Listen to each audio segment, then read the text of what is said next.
परमेश्वर के वचन के पढ़े और सुने जाने पर आशीष हो।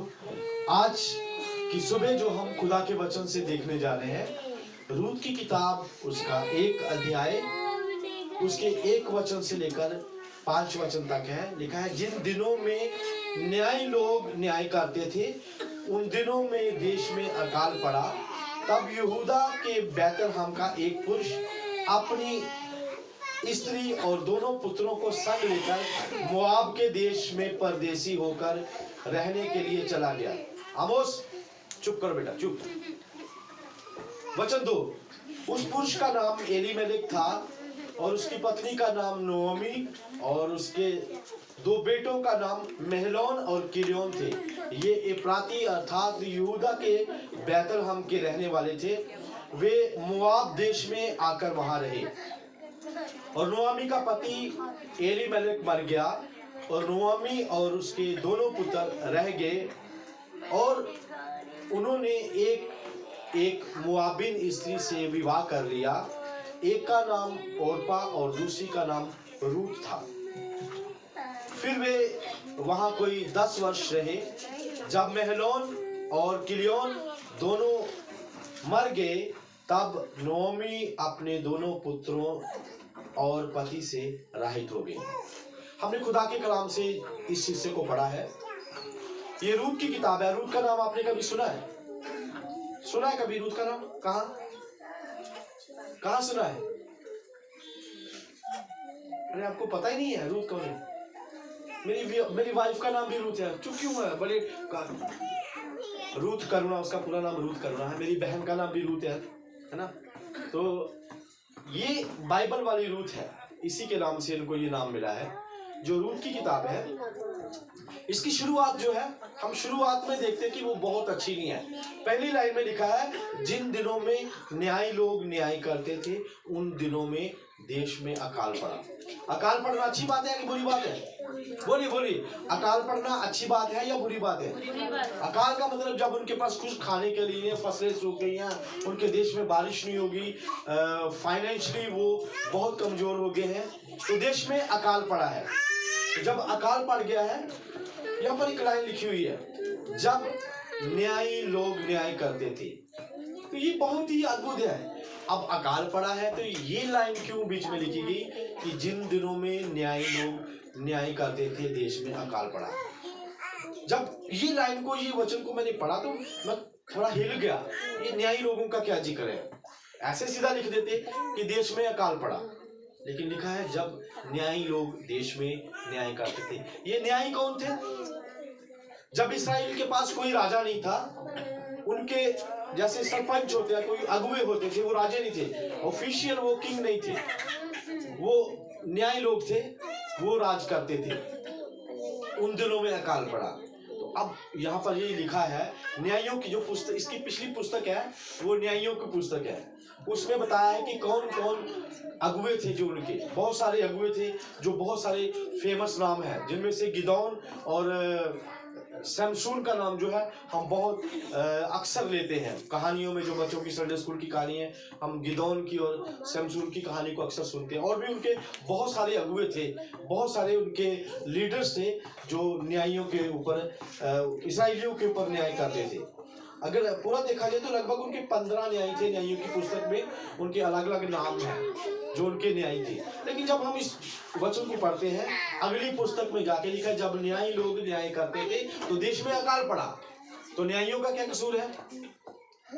कुछ ना कुछ तो होगा जब बाइबल में ये लिखा है। अगर हम इससे पिछले किताब की आखिरी अध्याय को पढ़े या जहां से हमने शुरू किया है, उससे पिछली वाली, यूं समझो कि ये लाइन में है, सीरियल वाइज है। ये बात सोचो कि जो रूत की किताब है वो अलग से है। अब इसकी पिछली आयत को पढ़िए, क्या है? न्यायियों की पुस्तक, उसका आखिरी अध्याय, और उसकी आखिरी आयत में क्या लिखा है? उन दिनों में इस्राएलियों का कोई राजा ना था, जिसको जो ठीक जान पड़ता वो वही करता था। सुनिए, उन दिनों में इस्राएलियों का कोई राजा नहीं था, जिसको जो ठीक जान पड़ता वो वही करता था। और उसकी अगली आयत रूत की किताब में, जिन दिनों में न्यायी लोग न्याय करते थे, देश में अकाल पड़ा। सब बोलो हालेलुया, हालेलुया। अब आपको कुछ समझ आ गया होगा कि यहाँ पर न्यायियों का जो नाम है वो क्यों है। ध्यान से सुनिए, मेरे साथ एक और वचन देख लीजिए। न्यायियों की पुस्तक उसका 2 अध्याय उसकी 25 वचन को पढ़िए कोई जरा।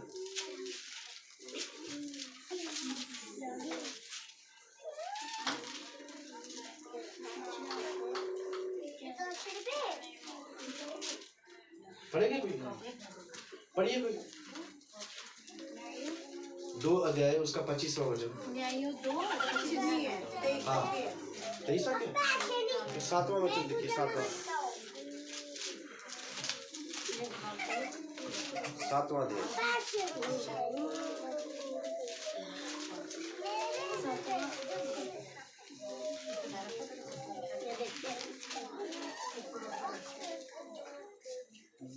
एक मिनट में माफी चाहता हूँ। 17 अध्याय उसका 6 वचन पढ़िए। माफी चाहता हूँ, इसीलिए मुझे फिर से चश्मा लगाना पड़ा। उन दिनों में इस्राएलियों का कोई राजा न था। उन दिनों में इस्राएलियों का कोई राजा न था। जिसको जो ठीक जान पड़ता था, जिसको जो ठीक जान पड़ता था वह करता था। वो वही करता था। देखिए 2 बार, ये 2 बार आयत लिखी गई है। इसका मतलब क्या है कि वो सारे के सारे, उनका कोई राजा नहीं था। राजा मतलब कोई अगुवा नहीं था उनका जो उनको अगुवाई कर सके। तो क्या था उनका? जिसको जो ठीक जान पड़ता था वो वही करता था। अभी आप समझ गए होंगे। अब रूत की किताब में आ जाइए, लिखा है जिन दिनों में न्यायी लोग न्याय करते थे, उन दिनों में देश में अकाल पड़ा। आप समझ गए क्यों अकाल पड़ा? क्योंकि उनका कोई अगुवा नहीं था। जिसको जो मन में आता था वो वही करता था। जब ऐसा बिहेव होता है, जब हम ऐसा काम करते हैं, तो हमारे देश में, हमारे परिवारों में तकलीफ आती है, परेशानी आती है। मान लीजिए मैं अपने घर की उदाहरण दे रहा हूं। अगर मेरे घर में करुणा अपनी मर्जी करेगी, मुंह उठाया कहीं भी चली गई, है ना, अपनी मर्जी से शॉपिंग कर रही है, अपनी मर्जी से जो इसको मन में आ रहा कर रही है, आराधना अपनी मर्जी से कर रही है, अनुग्रह अपनी मर्जी से, लिखा है जिसके मन में जो आता था, जिसको जो ठीक जान पड़ता था वही करता था, जो ठीक जान पड़ता था। मान लीजिए हो सकता कुछ चीजें हमारे परिवार में है जो अनुग्रह को ठीक लगती है लेकिन मुझे ठीक नहीं लगती, तो मैं मना करता हूँ। हो सकता आराधना को वो अच्छा लगे लेकिन मैं मना कर देता हूँ, नहीं आराधना ये नहीं करना। हो सकता है कुछ चीजें मुझे अच्छी लगे, करुणा मुझे मना कर देगी कि नहीं ये नहीं करना। करुणा को कुछ अच्छा लगे, वो करना चाहेगी, मैं बोलूंगा नहीं ये नहीं करना। लेकिन वहां पर हालत क्या थे? जिसको जो ठीक जान पड़ता था वो वही करता था। अपनी मर्जी के मालिक थे, सबकी अपनी अपनी पॉकेट थी, है ना। आज का एटीट्यूड जो है लोगों का, बच्चों का, वो यही है, आई डोंट केयर। इसका मतलब यही था कि उनका जो रवैया था वो ये था, आई डोंट केयर, मुझे किसी की कोई परवाह नहीं है, मुझे जो अच्छा लगेगा मैं वही करूंगा। जब ऐसा होता है तो मुसीबत आती है। लिखा जिन दिनों में न्यायी लोग न्याय करते थे। इसका मतलब यह है कि जिन दिनों में लोग अपनी मर्जी के मुताबिक चलते थे, उन दिनों में देश में अकाल पड़ा। हालेलुया। क्या हुआ देश में? फिर से बोलिए, क्या हुआ? आपकी आवाज नहीं आ रही। क्या हुआ? देश में अकाल पड़ा। अब जब अकाल पड़ा है तो हुआ क्या है? लिखा है तब यहूदा के बैतलहम का एक पुरुष, कहाँ का? थोड़ा सा मेरे साथ बोलिए ना, आप साथ ले दे रहे। लिखा यहूदा के बैतलहम का, कहाँ का पुरुष है? बोलो यहूदा के बैतलहम का एक पुरुष।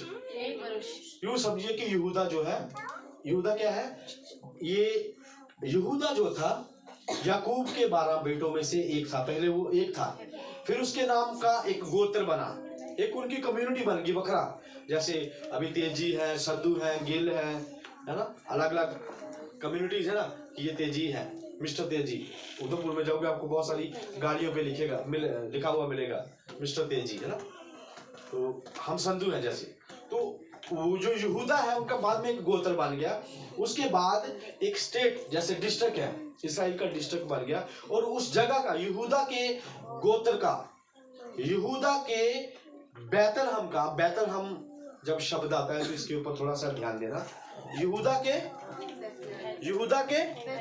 ओके, मैं चाहूंगा कि मैं बोर्ड के ऊपर लिखूं। कोई मेरी मदद करेगा लिखने में? थोड़ा मदद करिए।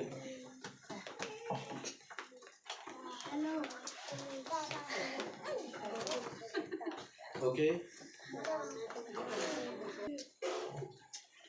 यहूदा के बैतलहम का एक पुरुष, देखो यहूदा ऊपर,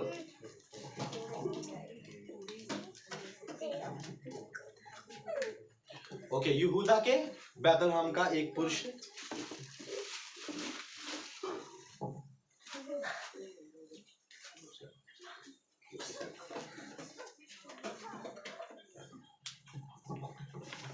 बोलो यहूदा और बैतलहम।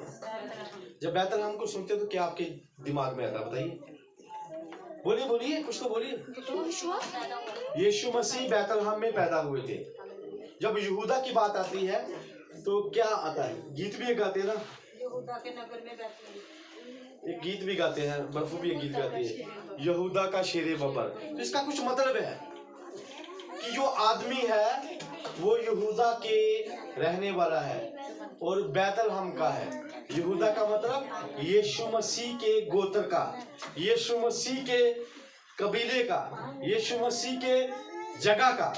बैतलहम में यीशु मसीह का जन्म हुआ था।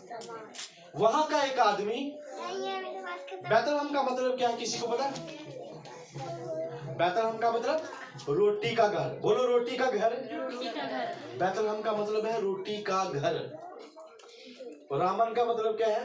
बोटी का घर। संदीप भाई अक्सर बोलते हैं बैतलहम रोटी का घर है तो रामबन बोटी का घर है।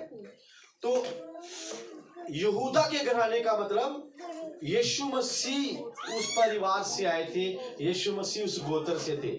और बैतलहम का रहने का यीशु मसीह के गांव का, उसकी जन्मभूमि का एक परिवार है। क्या हुआ जब देश में अकाल पड़ा तो क्या लिखा है? फिर से मैं पढ़ रहा हूं। तब यहूदा के बैतलहम का एक पुरुष अपनी स्त्री और दोनों पुत्रों को साथ लेकर मोआब देश में परदेसी होकर रहने के लिए चला गया। अब क्यों गया है ये बताइए थोड़ा सा? क्योंकि देश में क्या हो गया है? अकाल पड़ गया है। देश में अकाल पड़ गया है, इसीलिए ये आदमी अपनी बीवी को और अपने 2 बच्चों को लेकर मोआब देश में चला गया। कहाँ चला गया? मोआब। बोलो मोआब। ये बहुत सारी चीजें मैं इसीलिए बोल रहा हूँ कि मैं बाद में आपको समझाने वाला हूँ, आप सच में आप आशीष पाओगे। बोलो मोआब। मोआब क्या है? मोआब भी एक जगह है। मोआब एक जगह का नाम है जहां पर वो जाके रहने लगा। जब वो उस जगह पर जाके रहने लगा तो किसको साथ लेके गया? अपनी फैमिली को, अपनी बीवी को और 2 लड़कों को। अब जो वचन 2 है उसमें उनके नाम लिखे हैं। लिखा है उस पुरुष का नाम क्या था? कोई पढ़िए। उस पुरुष का नाम ज्योति बहन पढ़ी क्या है? दूसरे वचन में उस मर्द का नाम एलीमेलेक और उसकी बीवी का नाम नोमी था। उस मर्द का नाम एलीमेलेक था। क्या नाम था? बोलो एलीमेलेक। एलीमेलेक थोड़ा सा अजीब सा है। एलीमेलेक। ओके, उसकी बीवी का नाम नोमी। बोलो नोमी। नोमी। नाओमी। बोलो नाओमी।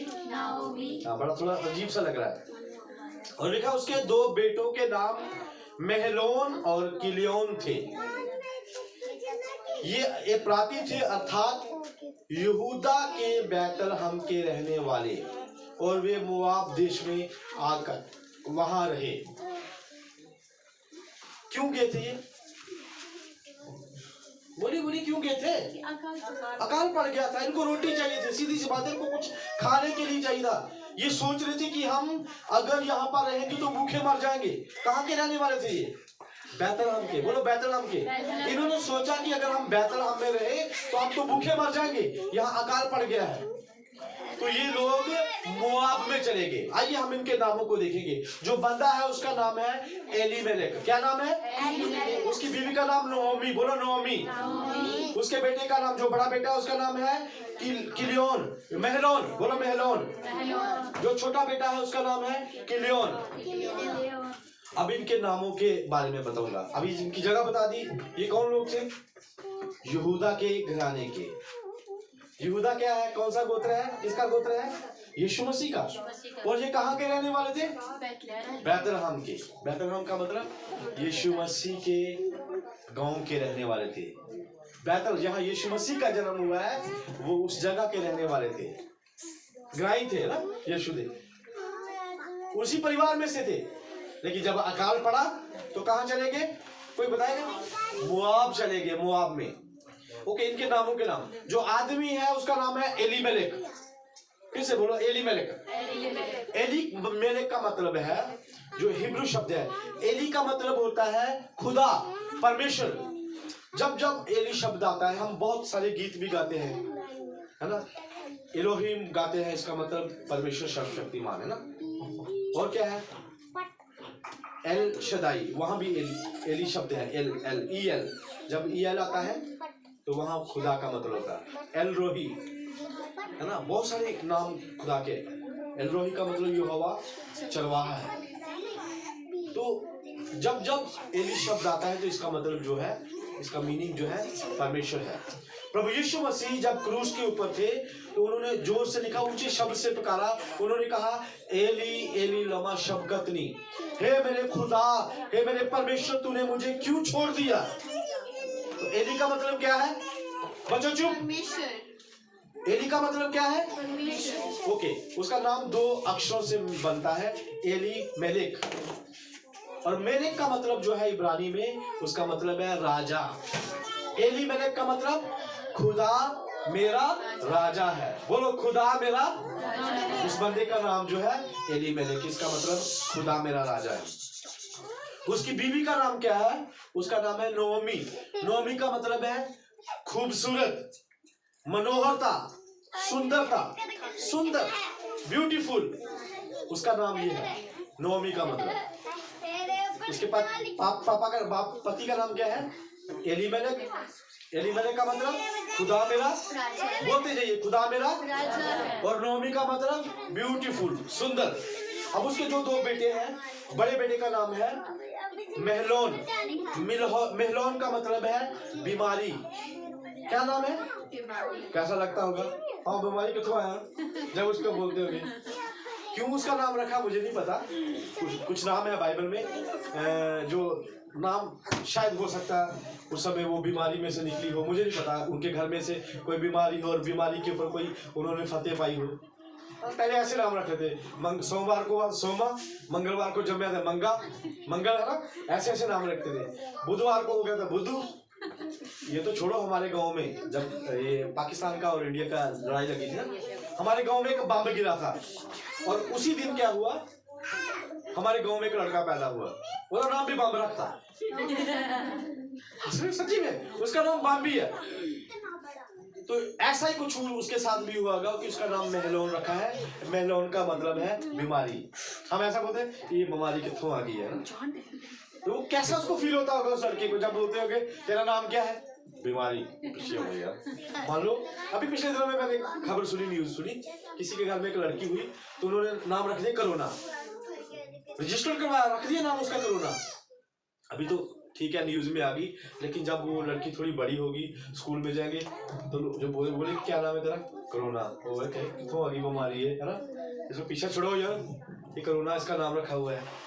तो उसका नाम महलोन था। महलोन का मतलब है बीमारी। तो जो दूसरा मतलब है, उसका दूसरा बेटा था, उसका नाम किलियोन है। किलियोन का मतलब है तबाही। क्या मतलब है? अब दूसरे का भी मतलब ओनली तबाही, ओनली बीमारी। तो कितना अजीब सा लगता होगा। लेकिन जब हम इस पूरे परिवार को नामों को जोड़ लें तो इसका मतलब बनता है तबाही में, बीमारी में यहोवा मेरा सुंदर राजा है। Hallelujah, hallelujah. तबाही में, बीमारी में यहोवा मेरा सुंदर राजा है। से राजा नहीं, नोमी को क्यों छोड़ रही हो, सुंदर राजा है। तो ये परिवार है। तो ये कहाँ रहता है? बैतलहम में रहता है, यहूदा में रहता है, इस्राएल का परिवार है। लेकिन वहां अकाल पड़ गया। अब अकाल पड़ने की वजह भी जानेंगे आप, क्या क्यों पड़ा था? बोलिए क्यों पड़ा था अकाल? जो दिल में आया वही कर रहे हैं। परिवारों में, अगर हमारे परिवारों में ऐसा होगा तो जरूर हम तकलीफ में चले जाएंगे, परेशानी में। अगर परिवार में सलाह नहीं है, हम एक दूसरे से कम्युनिकेट नहीं करते, बात नहीं करते, वो अपनी मर्जी कर रहा, वो अपनी मर्जी कर रहा, अपनी मर्जी का वो बना के खा रहा है, वो बेटी अपनी मर्जी का बना के खा रही है, तो जल्दी ही जल्दी आपके ऊपर कर्जा आ जाएगा, अकाल पड़ जाएगा, क्योंकि अपनी मर्जी कर रहे हैं। उनका कोई अगुआ नहीं था। परिवार का एक अगुआ होता है, पति। बाइबल कहती है पति जो है वो पत्नी का सिर है। पति जो है, आदमी जो है, वो परिवार का अगुआ है। Do not overtake your head. अपने सिर को, हे पत्नियों, जो ध्यान से सुनो, आपका जो पति है उसको ओवरटेक मत करो।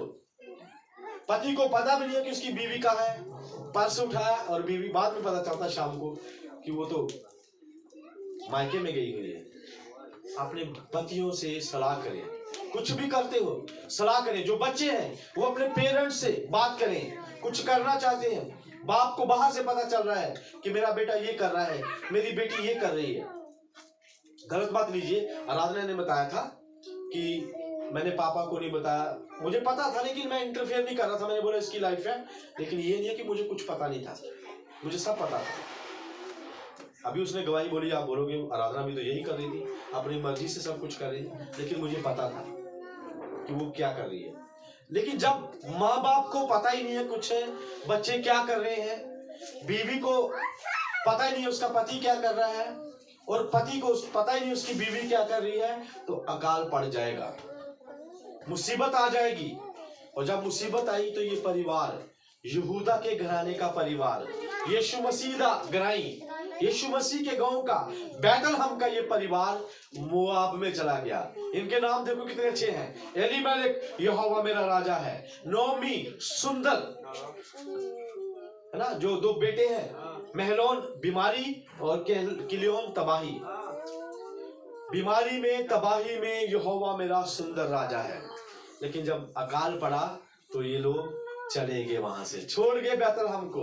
रोटी की तलाश में रोटी के घर को छोड़कर चले गए। रोटी की तलाश में रोटी के घर को छोड़कर चले गए। जब मैं यंग लड़का था, एक फिल्म थी, बहुत फेमस हुई थी। मैं भी उस समय नशे करता था, ड्रग्स लेता था, लेकिन एक मैंने गीत सुना था, फिल्मी गीत था।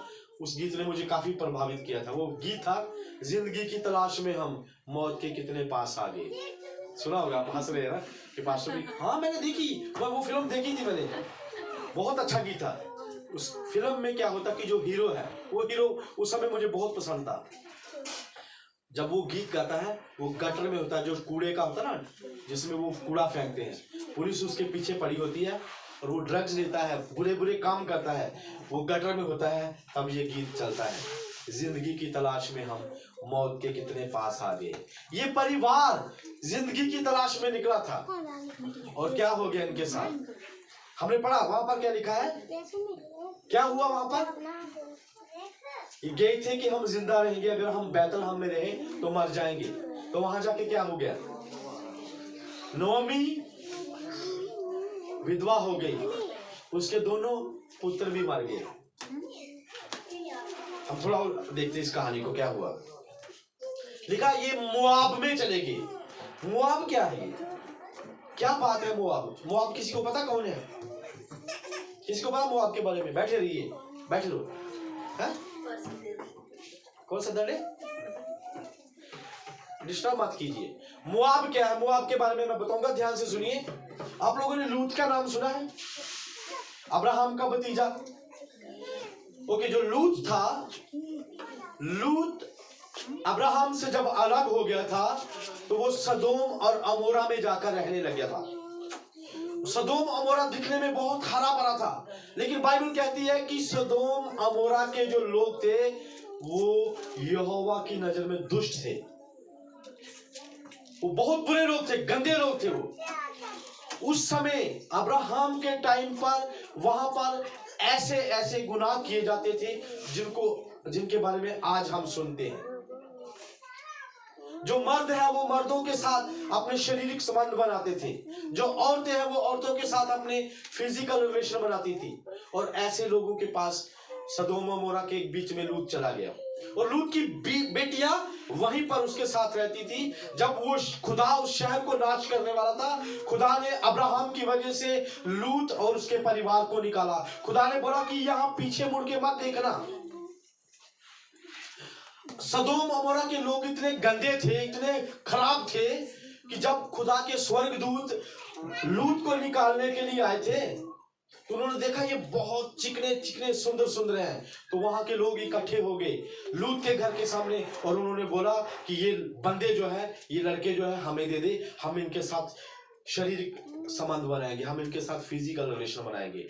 ऐसे लोगों के पास लूत रहता था। अब उसकी बेटियां भी वहीं थी, उसी माहौल में उनका पालन पोषण हुआ। लेकिन खुदा ने अब्राहम की वजह से लूत को वहां से निकाला। जब वो वहां से चले गए, अब खुदा ने कहा था तुम लोग पीछे मुड़ के नहीं देखना, तुमको मैं वहां से निकाल रहा हूं, पीछे मुड़ के बिल्कुल नहीं देखना। अगर पीछे मुड़कर देखा तो नमक का खंबा बन जाओगे। जब वो वहां से निकले तो वहां पर पुराने याराने थे, वहां पुरानी दोस्तियां थी, वहां पुराने रिश्तेदार थे। जब वहां से निकले, बाइबल कहती है कि लूत की बीवी ने पीछे मुड़कर देखा और वो वहीं के वहीं नमक का खंबा बन गई। और रास्ता कैसा है? प्रभु यीशु मसीह इस बात को बोलते हैं। जब प्रभु यीशु मसीह शिक्षा देते थे, उन्होंने कहा लूत की बीवी को याद रखो। लूत की बीवी को याद रखने का मतलब, जब खुदा ने तुमको उस गंदी जगह से निकाल लिया है, तुमको उन रिश्तों से निकाल दिया है, तुम जिन लोगों के पास थे, अब उस जिंदगी में पीछे मुड़कर नहीं देखना, अब उन दोस्तों को पीछे मुड़कर नहीं देखना। लेकिन लूत की बीवी ने देखा। जो लूत की बेटियां थी दो, उन्होंने वही कुछ तो वहां से सीखा था। जब ये जाके दूर एक पहाड़ पर एक गुफा में रहने लगे तो बेटियों ने क्या किया? बेटियों ने बोला कि हम तो बिना औलाद के मर जाएंगे। जो मैं आपको बता रहा हूँ बड़ा अजीब सा लगेगा, जो YouTube पे सुनेंगे मुझे उनको भी बड़ा अजीब सा लगेगा कि क्या कैसी बातें बता रहे हैं पास्टर जी आज, पहले तो कभी बताई नहीं ऐसी बातें। लेकिन जो लूत की बेटियां थी, उन्होंने यही गंदपान तो सीखा था वहां से। तो उन्होंने क्या किया? अपने बाप को शराब पिलाई। क्या किया?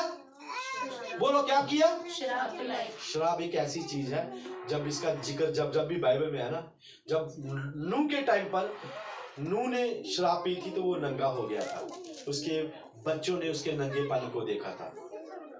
शराब पी के वो नंगा हो गया था, लेटा हुआ था। उसके बच्चों ने उसके नंगेपन को देखा था।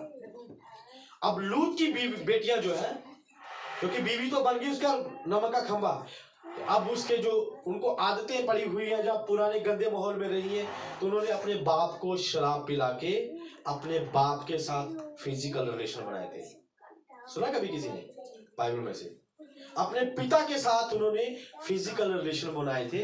और जो बड़ी बेटी थी उसका भी एक बेटा हुआ, और जो छोटी बेटी थी उसका भी एक बेटा हुआ। और उन बेटों के नाम रखे, एक का नाम मोआब रखा और एक का नाम ओमानी रखा। ओमानी।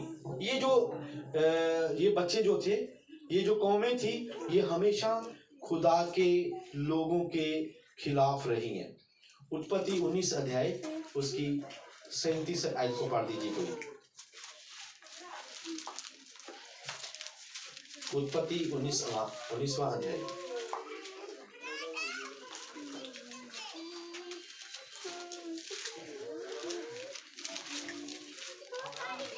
पढ़ेंगे कोई? जी पढ़िए। 19वां अध्याय।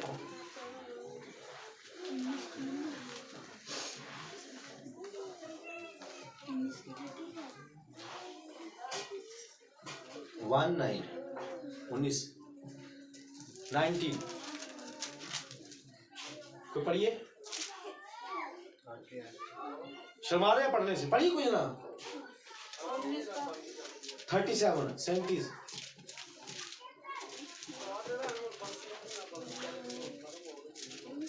बड़ी एक पुत्री जनी और पुत्र बड़ी एक पुत्र जनी और पिता से गर्भवती हुई। पिता से गर्भवती हुई।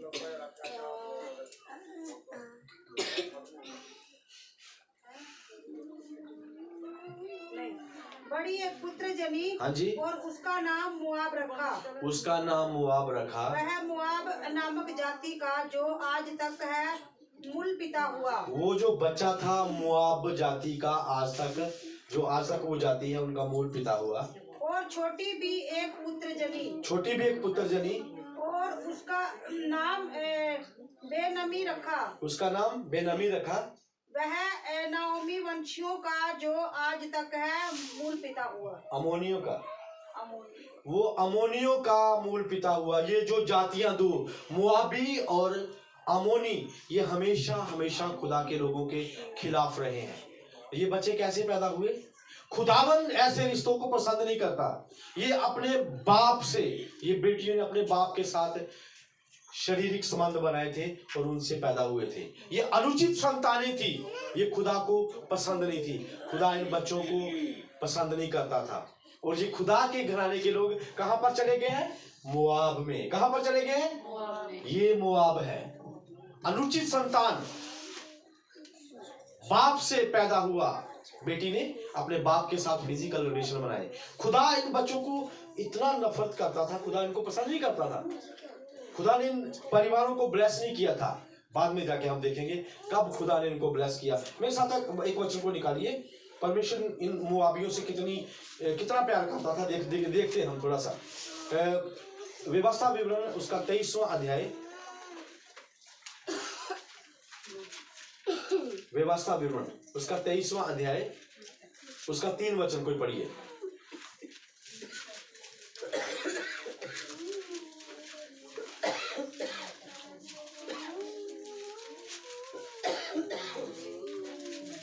व्यवस्था विवरण उसका 23 अध्याय 3 वचन जल्दी से पढ़ दो। कोई अमोनी या मुआबी यहोवा की सभा में ना आने पाए। कोई अमोनी या मुआबी यहोवा की सभा में ना आने पाए। उनकी 10वीं पीढ़ी तक का कोई यहोवा की सभा में कभी ना आने पाए। उनकी 10वीं पीढ़ी तक कोई भी खुदा की सभा में ना आने पाए। खुदा इतना उनसे नफरत करता था। कभी आपने सुना कि खुदा कहे कि मेरी सभा में कोई ना आए? कभी आपने सुना कि खुदा कहे कि चर्च में कोई ना आए? चर्च में सब तरह के लोग आते हैं। चर्च में हिंदू भी आता है, मुसलमान भी आता है, ईसाई भी आता है, सिख भी आता है, जो नास्तिक है वो भी आता है। चर्च में जुआ खेलने वाला भी आता है, चर्च में शराबी भी आता है, चर्च में व्यभिचारी भी आते हैं। लेकिन खुदा ने कहा कि कोई मुआबी यहोवा की सभा में ना आने पाए, कोई अमोनी यहोवा की सभा में ना आने पाए। 10 पीढ़ियों तक कोई खुदा के घर में ना आने पाए। इतना नफरत करता था खुदा। लेकिन ये परिवार कहां पर चला गया? मुआबियों के पास। ये मुआबी, मैंने बोला आपको, हमेशा खुदा के लोगों के लिए मुसीबत का कारण रहे थे। एक और वचन देखेंगे, गिनती की पुस्तक उसका 22 अध्याय 10 आयत। ये ध्यान से सुनिए, जो लोग बाइबल खोले, बाकी लोग इधर देखो। गिनती की पुस्तक में हम देखते हैं जब प्रभु के लोग इस्राएलिये जब मिस्र से निकल कर आ रहे थे तो रास्ते में क्या हुआ? ये रास्ते में मुआब में से इनको होके जाना था। तो जो सब लोगों को पता था, सारी दुनिया को पता था कि खुदा ने इस्राएल को बहुत ब्लेस किया है। तो जो मुआब का राजा है, ये इस्राएलियों के ही एक नबी को हायर करता है, पैसा देता है, कपड़े देता है, सोना चांदी देता है, और वो बोलता है तू इस्राएलियों को श्राप दे। पढ़िए कोई ना। बिलाम ने परमेश्वर से कहा, सिप्पोर के पुत्र मुआब के राजा बालाक ने मेरे सिप्पोर के पुत्र, फिर से पढ़िए, सिप्पोर के पुत्र मुआब के राजा बलाक ने मेरे पास ये कहला भेजा है, सुन, जो दल मिस्र से निकल आया है, जो दल मिस्र से निकल कर आया है, उससे भूमि ढप गई है। उनसे भूमि ढप गई है, मतलब बहुत सारे लोग हो गए हैं। इसलिए आकर मेरे लिए उन्हें श्राप दे। इसीलिए मेरे पास आ और मेरे लिए इस्राएलियों को श्राप दे। संभव है कि मैं उनसे लड़कर उनको बरबस निकाल दूंगा। हो सकता है कि मैं उनके साथ लड़ाई करके उनको यहाँ से भगा दूं। बोलता आ मेरे पास, जो मोआबियों का राजा बालाक है, ये इस्राएलियों को श्राप दे रहे हैं। बाइबल कहती है परमेश्वर ने अब्राहम को कहा था, ध्यान से सुनिए, परमेश्वर ने अब्राहम को कहा था जो तुझे आशीष देगा मैं उसको आशीष दूंगा, जो तुझे कोसेगा मैं उसको श्राप दूंगा।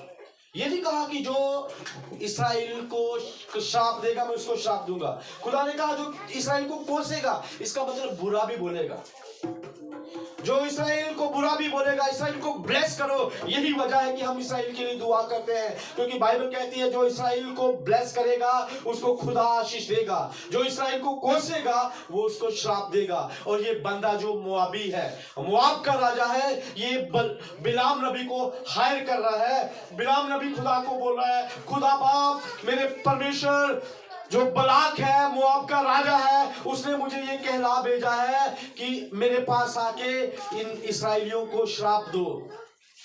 आगे की कहानी आपको पता है। एक बार खुदा ने बोला नहीं तू इस्राएलियों को श्राप नहीं देगा। उसने और पैसा भेजा और कपड़े भेजे और सोना चांदी भेजा। बिलाम नबी, ओ बड़ा माल आ गया है ना। बहुत सारे खुदा के सेवक नबी बहक जाते जब उनके पास माल आता है। तो उसके पास जब माल आ गया, बहुत सारा पैसा आ गया, तो वो फिर से खुदा को, प्रभु उसने ऐसा बोला है मैं श्राप दूं कि नहीं तेरे लोगों को? खुदा ने बोला बिल्कुल नहीं। फिर उसके पास और पैसा आया, फिर भेजा, फिर पूछता खुदा मैं श्राप दूं कि नहीं दे तेरे लोगों? खुदा बोलता जा जो तू करना कर ले। तो वो पहाड़ी पर चला गया, जैसे सामने पहाड़ी है ना, ये सामने वाली, वो पहाड़ी के ऊपर चला गया और वो इस्राएल को श्राप देने लगा। और बाइबल कहती है उसके मुंह से आशीष निकलने लग गई। हालेलुया। अगर आपको कोई श्राप भी देगा तो आपको वो श्राप लगेगा ही नहीं, उसके मुंह से आशीष निकल आएगी।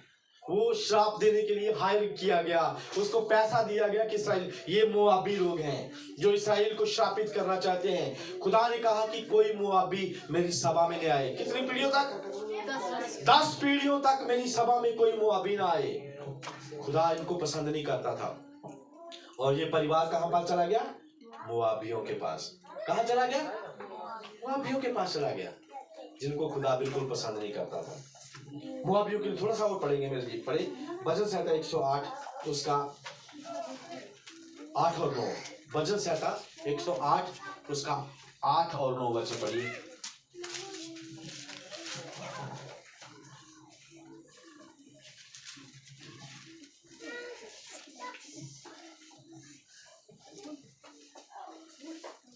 आराधना हंस रही है, लगता है। आराधना क्या है इंग्लिश में?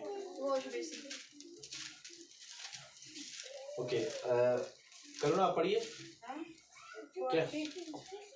भजन संहिता 108 उसका 8 और 9 वचन। गिलाद मेरा है, मनशे भी मेरा है, और एफ्रेम मेरे सिर का टोप है। यहोवा मेरा राजदंड है। मोआब मेरे धोने का पात्र है, मैं एदोम पर अपना जूता फेंकूंगा। खुदा क्या कह रहा है? मोआब मेरे धोने का पात्र है और एदोम पर मैं अपना जूता फेंकूंगा। अब देखिए खुदा का जूता कितना बड़ा होगा। मैं कोल्हापुर में गया था, कोल्हापुर में बहुत बड़े बड़े जूते, पता कितने जूते? जितना ये हमारा पुलपिट लंबा है ना, इससे भी लंबे लंबे जूते बना के। हाँ, तो हम जब वहां गए तो सारे हैरान हो गए। पास्टर थे तो पूछे कि यार इतना बड़ा जूता? मैंने बोला गोलियत का है, इतना बड़ा है। तो अब खुदा का जूता कितना बड़ा होगा अगर वो किसी पे फेंक दे। बाइबल कहती है स्वर्ग उसका सिंहासन है और पृथ्वी उसके पैर रखने की चौकी है। तो उसका जूता कितना बड़ा होगा? किसी के ऊपर गिर जाए वो तो देश गया। खैर खुदा जूता नहीं पहनता। प्रभु हमारी भाषा में जितना हम समझते हैं वैसे प्रभु वो बात कर रहा है ना। यहाँ पर लिखा है मोआब मेरे धोने का पात्र है। धोने का पात्र पता क्या होता है? हमारे घर में अलग अलग बर्तन होते हैं ना, गेस्ट को खाना खिलाने के लिए बढ़िया सा बर्तन, फिर VIP गेस्ट है तो उनके लिए चाय के लिए भी अलग से होगा। हमारे घर में भी है नॉर्मल यूज करने के लिए, लेकिन एक बर्तन होता है जिससे हम धोते हैं। वो कहाँ होता है? हाँ, थोड़ा बाथरूम में होता है। नहाने वाला मग्गा अलग होता है, दूसरा वाला नहाने वाला है। हमारे घर में कोई आता तो करुणा पहले बोल देती है ये मग्गा यूज करना और ये मग्गा इस काम के लिए यूज करना, है ना। वो जो धोने वाला है ना, हमारी भाषा में क्या बोलते हैं? पानी छूने वाला मग्गा, वो अलग होता है ना। उसमें पानी पी सकते हैं आप? मेरे को क्यों ऐसे बोले छी? मैंने ऐसे पूछा है, मैंने बोला थोड़ी पीने के लिए, ऐसे बोले छी। जैसे आपने छी किया ना, खुदा कह रहा है मोआब मेरे लिए धोने का पात्र है। ऐसा नहीं कि खुदा धोता है, लेकिन वो तुलना कर रहा है। जैसे आप लोग उस बर्तन को जिससे धोते हैं जाके ना, वॉशरूम में यूज करते हैं, पानी छूने है ना, ये पानी करें, उसमें हम खाना वाना नहीं खा सकते, उसको हाथ में नहीं लगाते, उसको हाथ लगाने के बाद भी हाथ धोते हैं, है ना। खुदा कह रहा मोआब मेरे लिए धोने का पात्र है। इतना नफरत करता खुदा उस मोआब से। और ये जो खुदा के परिवार है, यहूदा के घराने का, बैतलहम का रहने वाला, नाम क्या है? हर दुख में, तबाही में, बीमारी में यहोवा मेरा सुंदर राजा है। एक विश्वासी परिवार रोटी की तलाश में रोटी के घर को छोड़ गया और कहां पर चला गया? मोआबियों के पास। मोआबियों को खुदा बिल्कुल पसंद नहीं करता था। आज बहुत सारे विश्वासी भाई बहन ऐसा जीवन बिता रहे हैं।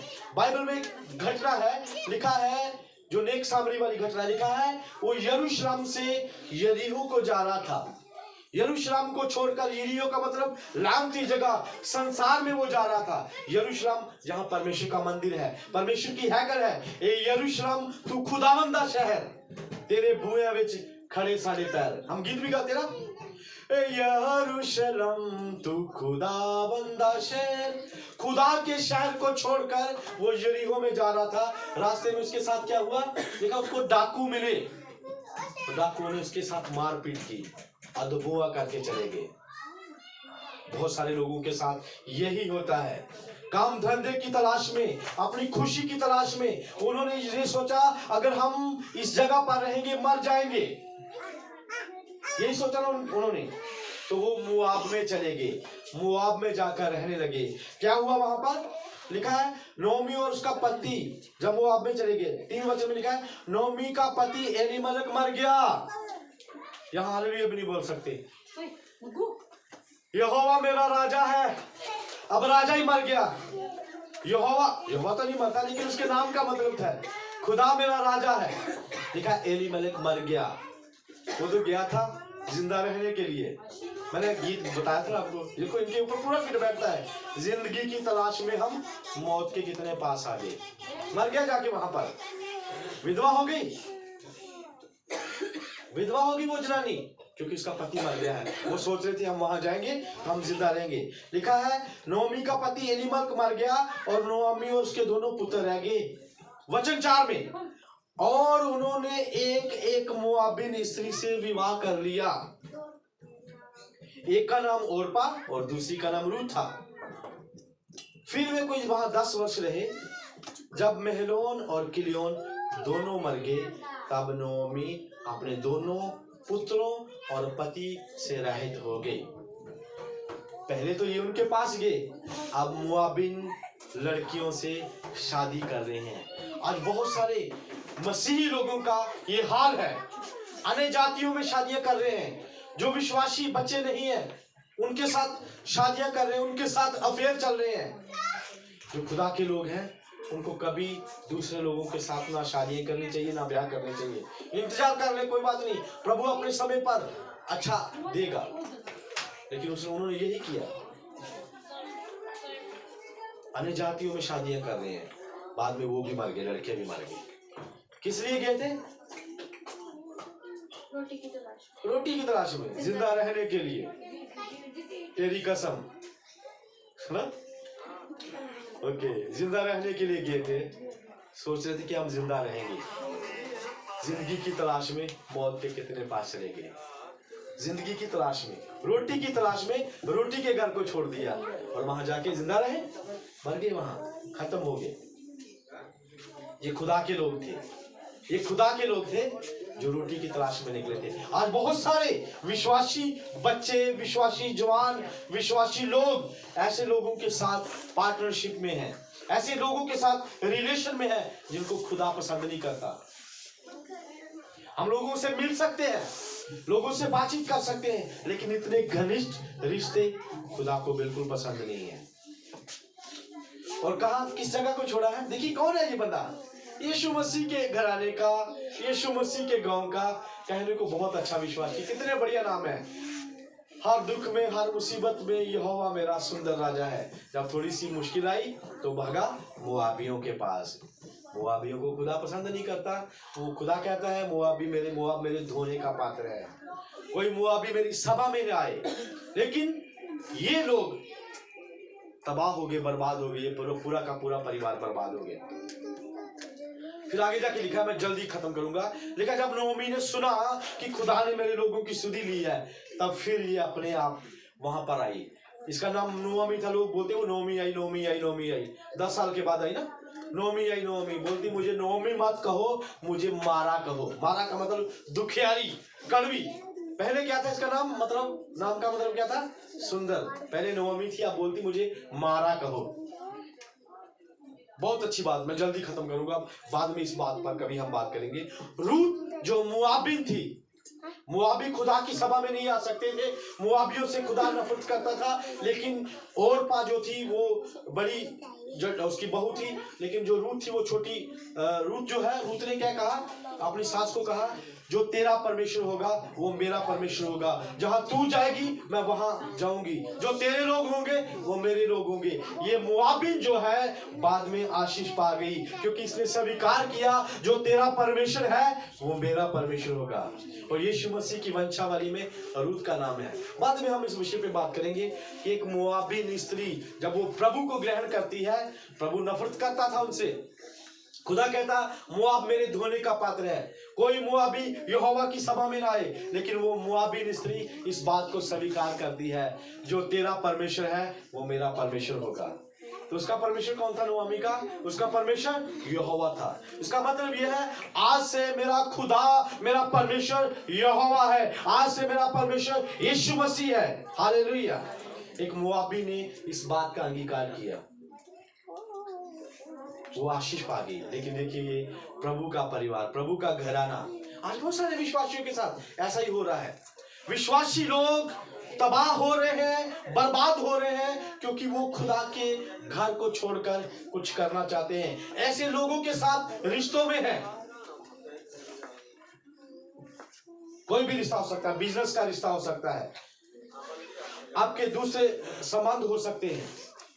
बाबू आप उनसे मिलिए, जरूर मिलिए, हेलो भाई सलाम दुआ, आप उनको वचन सुनाइए, लेकिन उनके साथ घनिष्ठ रिश्ते तोड़ दीजिए।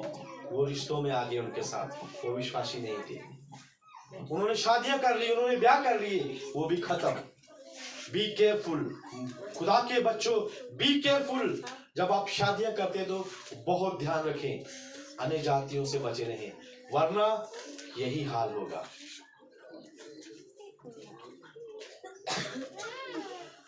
सुलेमान के साथ क्या हुआ था? सुलेमान खुदा को प्यार करने वाला एक लड़का था, यंग लड़का, बहुत खुदा से प्यार करता था, वो अपने बाप का सिखाया हुआ था। लेकिन जब उसने अन्य जातियों में शादियां कर ली तो वो अन्य जातियां जो थी, वो औरतें थी, उन्होंने उसको पूजा पाठ करना सिखाया, दूसरे देवी देवताओं की उपासना करनी सिखाई, और जो सुलेमान है उसका पतन हो गया, उसका राज्य 2 भागों में बंट गया। आज यही होता है विश्वासियों के साथ। जो विश्वासी लड़कियां हैं वो गैर कौमों के साथ रिश्तों में आ जाती हैं, जो विश्वासी लड़के हैं वो देवी देवताओं को मानने वाले जो दूसरे अन्य जाति हैं उनके साथ रिश्तों में आ जाते हैं, तो हमारा आत्मिक जीवन जो है तबाह हो जाता है, हम उन आशीषों से वंचित हो जाते हैं। ये परिवार के साथ भी ऐसा हो गया, इन्होंने मोआबियों के साथ जाके रहना शुरू कर दिया।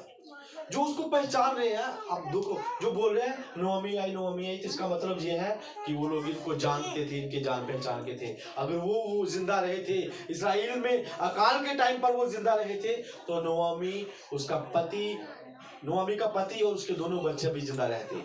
लेकिन वो तो सोचते थे हम तो भूखे मर जाएंगे। कलीसिया कितना भी दुख आए, कितना भी सताव आए, आप बैतलहम को, यरूशलेम को मत छोड़िए, खुदा के घर को मत छोड़िए, परमेश्वर के भवन को मत छोड़िए। तकलीफ आ सकती है, बीमारी आ सकती है, परेशानियां आ सकती है, लेकिन कभी भी मोआब में मत चले जाना। मोआब में यही होगा जो इस परिवार के साथ हुआ। लेकिन मोआब से एक लड़की आती है, पढ़ दीजिए, मैं पढ़ रहा हूं वचन 1 उसकी 16 में। रूत बोली तू मुझसे ये विनती ना कर कि मैं तुझे त्याग कर छोड़कर लौट जाऊं, क्योंकि जिधर तू जाए मैं उधर जाऊंगी, जहां तू टिके मैं वहां टिकूंगी। तेरे लोग मेरे लोग होंगे, तेरा परमेश्वर मेरा परमेश्वर होगा। हालेलुया। जहां तू मरेगी वहां मैं मरूंगी और वहीं मुझे मिट्टी दी जाएगी। यदि मृत्यु को छोड़ किसी और कारण से मैं तुझसे अलग हो जाऊं, यहोवा मुझसे वैसा ही वरन उससे भी अधिक करे। एक मोआबिन स्त्री, उसने डिसीजन लिया, बोलती तेरा परमेश्वर मेरा परमेश्वर होगा, तेरे लोग मेरे लोग होंगे, जहां तू जाएगी मैं वहीं जाऊंगी। है ना। हम लोग क्या करते हैं मसीह लोग, ठीक है पास साहब उधर जान दो, कलीसिया के कुछ लोग उधर जा रहे हैं, मैं तो इधर जाऊंगा, मैं तो इधर जाऊंगी, जहां तू जाएगी मैं वहां जाऊंगी। आए हम सब अपनी आंखों को बंद करें। कलीसिया बी केयरफुल। आज के वचन से आप सीख सकते हैं, एक यहूदा के परिवार से बेतलहम का रहने वाला एलीमेलेक, नोमी, महलोन और किलियोन, जिनके नामों का मतलब है दुख में, तबाही में, बीमारी में, यहोवा मेरा सुंदर राजा है, वो लोग बर्बाद हो गए जब अकाल के समय पर वो मोआब में चले गए। बेतलहम को छोड़ दिया उन्होंने, रोटी की तलाश में रोटी के घर को छोड़ दिया। हम कभी भी रोटी के घर को ना छोड़े। यीशु मसीह बेतलहम में आए, प्रभु यीशु मसीह ने कहा स्वर्ग से उतरी हुई रोटी मैं हूं, जो मुझे खाएगा वो जीवित रहेगा, वो कभी ना मरेगा। हम यीशु मसीह के बदन में हिस्सा लेने वाले हैं। आज प्रभु भोज हमारे बीच में है, हम प्रभु की मेज में हिस्सा लेने वाले लोग हैं। हम कभी भी अपनी लालसाओं को, जो खाना है ये लालसा को, अपनी लालसाओं को पूरा करने के लिए संसार में मत चले जाएं। अपनी लालसाओं को, अपनी जरूरतों को पूरा करने के लिए संसारिक लोगों के साथ रिश्ते मत बनाएं। वो परिवार बर्बाद हो गया, लेकिन एक मोआबी आशीष पा गई। वो बोलती तेरा परमेश्वर मेरा परमेश्वर होगा। हम सब अपनी आंखों को बंद करेंगे, प्रार्थना की हालत में जाएंगे। Thank you Lord Jesus, hallelujah hallelujah. सब लोग प्रभु की स्तुति करेंगे, धन्यवाद करेंगे। अपने मुंह को खोलिए